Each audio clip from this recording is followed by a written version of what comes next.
আসসালামু আলাইকুম শেখ। আমি কানাডার ওয়ালাইকুম কানাডার আসসালাম। মন্ট্রিয়াল থেকে বলছি, মন্ট্রিয়াল শহর থেকে। আচ্ছা আচ্ছা, মাশাআল্লাহ, বলেন। আহ, আপনার সাথে অনেক বছর আগে এরকম একটা প্রশ্ন করেছিলাম ওভার দ্য টেলিফোনে। তো আচ্ছা আপনাকে আচ্ছা, আজকে পেয়ে অসম্ভব ভালো লাগছে।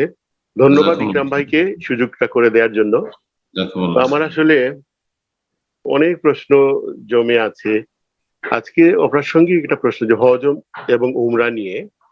হুম হুম। করোনা পরবর্তী যে হজ এবং উমরা, জি। ওটাতে যখন করোনার পরবর্তীতে যখন যাচ্ছি উমরাতে, তখন হুম, বিভিন্ন বিধিনিষেধ ওদের সৌদি সরকার কর্তৃক আয়োজিত হয়েছে ওখানে। যেমন আহ ওই যে অ্যাপস এর মাধ্যমে তাওয়াফ এবং হুম, রিয়াজুজ হুম। জান্নাতে যে নামাজ, এগুলা পারমিশন অনেক। নিতে হবে। হ্যাঁ। আমাদের তো জি। তো ওটা নিয়ে আমার একটা প্রশ্ন, যে আমরা যারা দূরে থাকি, সৌদি হুম, থেকে অনেক দূরে, বারবার তো আমাদের পক্ষে আসলে সৌদিতে উমরা হজ উমরার সুযোগ হয় না। তো আমরা যদি কাবার কাছাকাছি তাওয়াফ করতে চাই, হুম। অনেকেই দেখি একটা ফেক ইয়েটা, ওই যে ইহরাম পরে বলে যে ইহরাম ফেক ইহরামটা পরে ওরা তাওয়াফ করে, তখন এটা হলে কি হয়, সুযোগটা দেয় ওরা কাবার কাছাকাছি তাওয়াফের। হুম, এবং হুম, অনেকেই দেখি আবার একটু চালাকি করে রিয়াজুজ জান্নাতে একাধিকবার অ্যাপস এর বাইরেও নামাজ হুম, পড়ে। এটা হলো জি। একটা প্রশ্ন। সেকেন্ড, আরেকটা ছোট্ট প্রশ্ন, যে অনেকেই বলে যে বারবার উমরাতে যাচ্ছেন, এটা না করে আপনি গরিব দুঃখীকে উমরা করান বা অন্য জায়গায় সহযোগিতা করেন। এ জি ব্যাপারে জি আপনার কি মতামত? জি। ধন্যবাদ আপনাকে। প্রশ্ন করেছেন ভাই, খুব গুরুত্বপূর্ণ যে আপনার হজ উমরা করতে এসে, হজ নয় উমরা করতে এসে অথবা হজ মৌসুমে উমরা করতে এসে আজকাল নফল তওয়াফ, আপনি এই বিষয়টা কি লেখেন, নফল তওয়াফের পারমিশন নেই। আপনি যে সাধারণ পোশাকে নফল তওয়াফ আগে আমরা করতাম, যে কোনো সময় নেমে গেলাম নফল তওয়াফ করলাম, এই পারমিশনটা নেই। এটা বৃহৎ স্বার্থে করা হয়েছে, সবার স্বার্থে, বিশেষ করে ওই সব ভাই বোন, মুসলিম ভাই বোনদের স্বার্থে করা হয়েছে যারা জীবনে হয়তো একবার দুইবার আসছে, ভিড়ের সম্মুখীন হচ্ছে, ভিড়ে তারা ঢুকতে পারছেন না, আর এই দিকে তওয়াফের উপরে তওয়াফ, তওয়াফে নফল তওয়াফের উপরে তওয়াফ করে যাচ্ছে।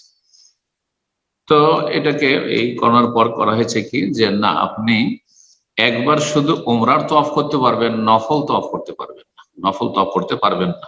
হ্যাঁ, যখন একেবারে হালকা থাকে, সাধারণত হালকা থাকে না, হজের পরে 15 দিন বা 1 মাস হালকা থাকে, এখন তো এমন কোনো হালকা থাকে না, সবসময় প্রায় ভিড় লেগে আছে। উমরায় এত ব্যাপক আকারে খুলে দেওয়া হয়েছে এবং সুযোগ সুবিধা করে দেওয়া হয়েছে, আর মানুষও মাশাআল্লাহ আসছে। তো এই ক্ষেত্রে কিছু লোকেরা করছে কি, সরকারের চোখে ধুলো দেওয়ার জন্য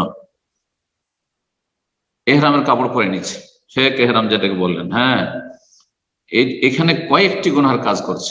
এক, সরকারের বিরুদ্ধাচরণ করছে, বৃহৎ স্বার্থে আইন করা হয়েছে। আসাম আত্মা, সরকারের বৈধ কাজে, গঠনমূলক কাজে, হারাম নাজাইজ কাজে নয়, সরকারের বৈধ কাজে, গঠনমূলক কাজে আনুগত্য করা ফরজ।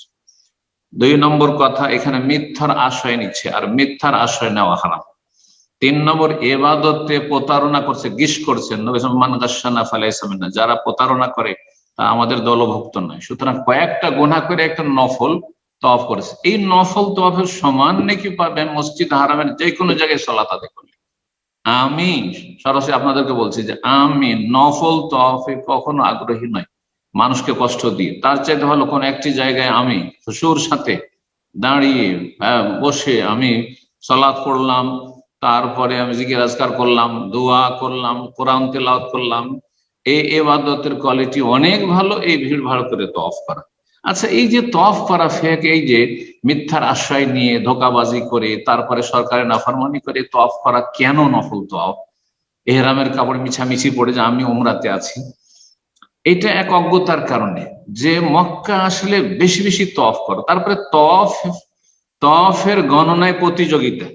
আমি শুনেছি হাজী সাহেবদের থেকে, তার উমরাকারীদের থেকে, আজকে আমি 50টা তওয়াফ করলাম, আজকে আমি 20টা তওয়াফ করলাম, আজকে কেউ বলছে আমি 5টা 7টা তওয়াফ করলাম।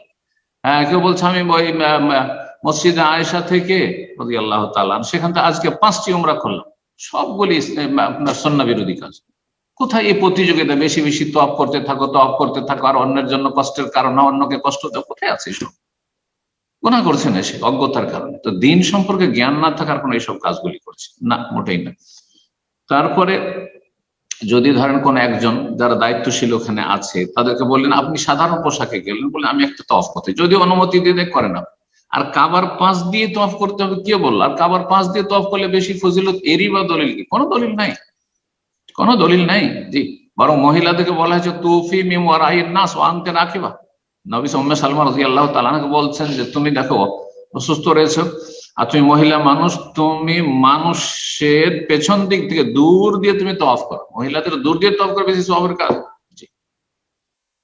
এইরকমই মসজিদ নববীতে এসে রিয়াজুল জান্নাহ একবার যথেষ্ট, নফল কাজ, নফল কাজের জন্য একবার যথেষ্ট। যে 2 রাকাত সেখানে সালাত আদায় করলাম আমি, এই ফজিলত হাসিল করলাম, কিন্তু বারবার ঢুকতে হবে কেন? কোনো প্রয়োজন নেই। এর জন্য মিথ্যার আশ্রয় নেওয়া চলবে না, সরকারের নাফরমানি বিরুদ্ধাচরণ চলবে না। তবে যারা দায়িত্বশীল সেখানে আছে, ডিউটিতে আছে, তাদের যদি বলে যে আমাকে একটু পারমিশন দিবেন ঢোকার জন্য, যদি দিয়ে দেয় তো তখন হয়তো জায়েজ হতে পারে আমার জন্য। এই বিষয় ছিল।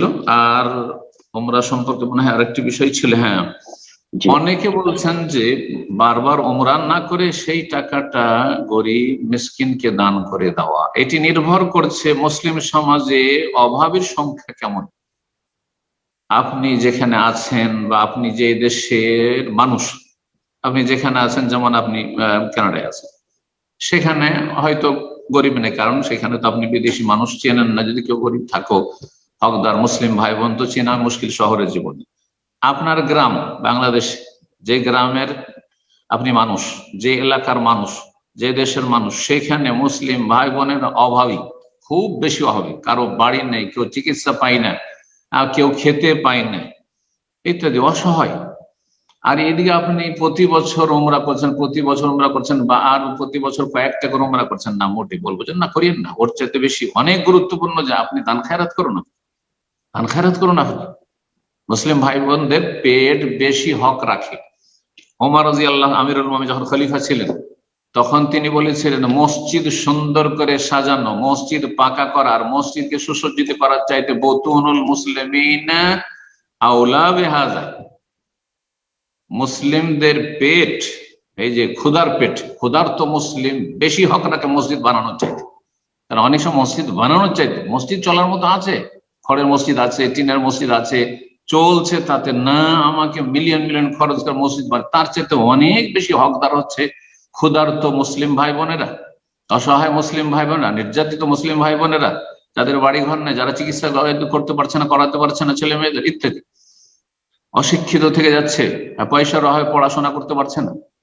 এটা অবশ্যই আপনাদেরকে শিখতে হবে। কিন্তু যদি দেখা যায় যে না, এমন আমি যে দেশের মানুষ বা যে এলাকার মানুষ, আমার আত্মীয় স্বজন ছাড়াও মুসলিম ভাই বোন এলাকার সবাই সচ্ছল মোটামুটি, আর আমি বছরে কয়েকবার করে উমরা করছি না, প্রতি বছর একবার করে আসছি, উমরা করে যাচ্ছি, এটাও করছি, আবার দেশেও কিছু দান খায়রাত করছি।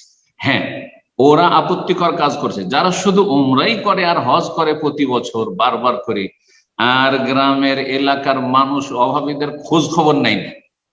বলবো যে না, এরা কোনো ভালো কাজ করছে না, এরা কোনো ভালো কাজ করছে। এদের ভালো কাজ হচ্ছে যে আগে এলাকার অভাবীদের আর্থিক সংকট দূর করো, জি, তাদেরকে খেতে দাও, তাদেরকে সুচিকিৎসা দাও, তাদের জন্য কিছু করো, তাদের বাড়ি ঘরগুলো ভেঙে পড়েছে, নদীর ভাঙনে কেটে যাচ্ছে, তাদের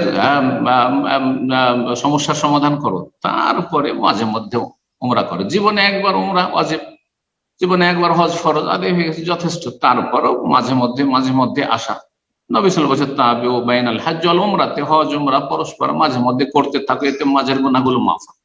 এর চাইতে গুরুত্বপূর্ণ এবং এর চাইতে বেশি গুনাহ মাফ হবে যদি গরিব দুঃখীকে আপনি খেতে দেন, তাদের চিকিৎসা দেন, তাদের অশিক্ষিত ছেলে মেয়েদেরকে, অসহায় ছেলে মেয়েদেরকে যদি পড়িয়ে একটু লাইনে লাগিয়ে দেন আপনি। জি, আল্লাহ বুঝার তৌফিক দান। বারাকাল্লাহু ফিক।